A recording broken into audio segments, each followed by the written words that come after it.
Retrouvez le message du salut avec l'évangéliste Franck sur la chaîne YouTube Seigneur Jésus-Christ. Pour se repentir, il faut d'abord reconnaître le péché que tu as commis.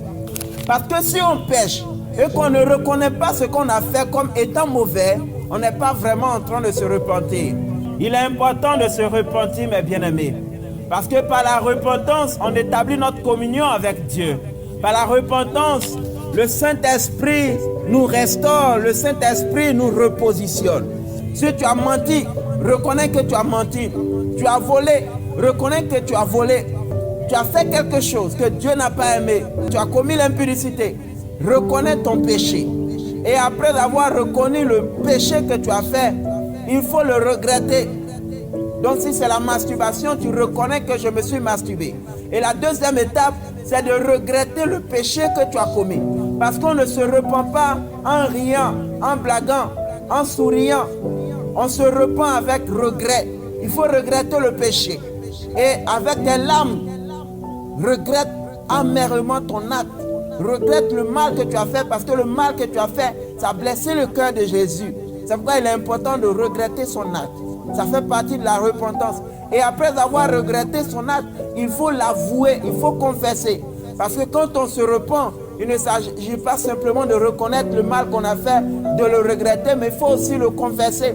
Parce que la Bible dit que celui qui cache ses transgressions ne prospère point. Mais celui qui les avoue et qui les délaisse, celui-là obtient miséricorde. Donc pour pouvoir obtenir miséricorde, il va falloir que tu puisses confesser, que tu puisses avouer ton péché. Tu peux aller voir un homme de Dieu.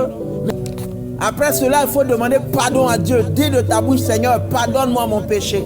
Je reconnais que j'ai péché contre toi. Parce que le péché que tu as commis, ce n'est pas contre un homme que tu as commis ce péché. C'est contre le Seigneur lui-même. C'est contre Jésus que tu as péché. Voilà pourquoi tu dois ouvrir la bouche et lui demander pardon. Et après cela, il va falloir maintenant abandonner ce péché. Il faut abandonner. Parce que c'est quand on abandonne que la repentance est parfaite.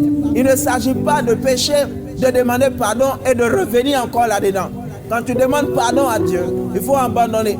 Et pour abandonner, il va falloir que tu demandes la force à Dieu. Voilà pourquoi quand tu demandes pardon à Dieu après d'avoir péché, tu lui demandes pardon. Et quand tu lui demandes pardon, tu lui demandes la force d'abandonner. Tu lui demandes de t'aider pour ne plus que tu retombes dedans. Parce que sans sa force, sans sa grâce, par ta force, tu ne peux pas abandonner le péché. Le péché, on l'abandonne par la grâce de Dieu. Tu demandes la force à Dieu pour qu'il puisse t'aider à quitter dans ce péché. Que Dieu te bénisse et qu'il te donne la force de te repentir dans le nom de Jésus. Amen.